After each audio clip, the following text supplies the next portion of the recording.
Salut la Team Vision, c'est Franck de 3D Vision et dans cette vidéo je vais vous montrer comment installer la nouvelle version de PureSky. Cette version a été codée avec Python par Carlos. Ok, donc cela a été rendu possible grâce à lui. Vous pouvez jeter un coup d'œil à sa page. Il fait vraiment un travail de très bonne qualité. Alors ici vous dézippez le fichier que vous aurez téléchargé. Ici moi je vais récupérer seulement la version qui m'intéresse puisque je suis dans le pack complet. Donc j'extrais cette version sur le bureau. Je peux fermer ici. Vous ouvrez Blender soit la 2.93 ou la 3.0 et là vous pouvez supprimer ici cette collection. On peut masquer ici et nettoyer un peu et voilà. Ici vous allez dans Edit. Alors ici je vais juste passer en plein écran, hop, donc Edit, Préférences, Add-on, et vous allez taper Install ici. Vous allez chercher donc sur le bureau et vous sélectionnez cette version, la version que vous avez dézippée. Vous faites Installer, vous cliquez et ici il n'y a rien d'autre à faire.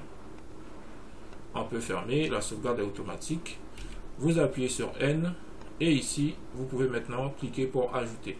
Hop, on ajoute et voilà, vous avez PureSky dans votre scène.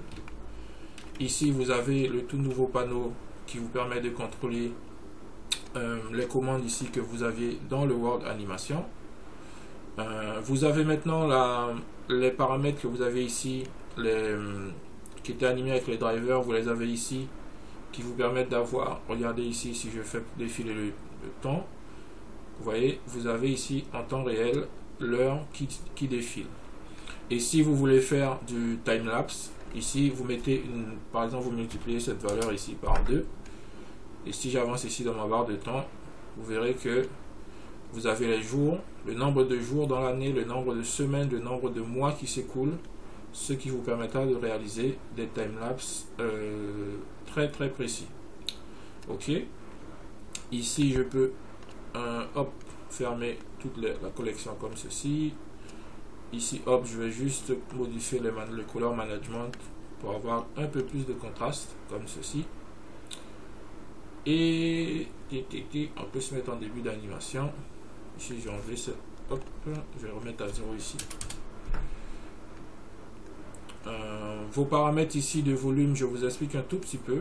Hop, donc ici dans les paramètres de volume, vous pouvez augmenter ici le nombre de samples des ombres. Ici on peut passer à 24 et ou plutôt on va passer à 64 et rester ici à 4 pixels pour l'instant. Mais lorsque vous ferez vos rendus, vous pouvez passer à 2 pour avoir plus de détails. Dans votre scène 3D, vous pouvez passer ici le focal à 20 pour avoir un angle de vue plus large. Donc vous voyez ici, hop. Ici par défaut vous avez la distance qui est fixée à 100. Pourquoi? Parce qu'en réalité si vous fixez, lorsque l'on fixe une petite distance, et bien on perd en netteté ici. Ok, donc vous pouvez très bien préparer vos scènes comme ceci, mais pour faire un rendu il vous faudra augmenter un tout petit peu cette distance. Vous pouvez aussi la mettre à 10 et normalement ce paramètre vous pouvez le contrôler également ici, mais je crois qu'il y a un tout petit bug. Voilà, il y a un tout petit bug, ce sera corrigé par la suite. Mais ce paramètre de clipping vous pouvez l'avoir donc ici dans le panneau de contrôle. Ici on peut passer directement à la vue de la caméra PureSky ou de la caméra 1, 2 par défaut. Ok, donc ici je vais remettre ce paramètre ici 100. Et donc voilà pour ce qui est de la partie navigation. Donc ici vous pouvez retrouver tous les paramètres pour désactiver les nuages, les volumes, hop, voilà, et également les paramètres ici pour l'orage, etc., etc. Si vous voulez ajuster les autres paramètres, vous n'avez qu'à venir ici dans l'onglet du World et vous avez toujours accès à tous vos paramètres ici. Ok. Et donc voilà, je pense que j'ai fait un peu le tour du sujet.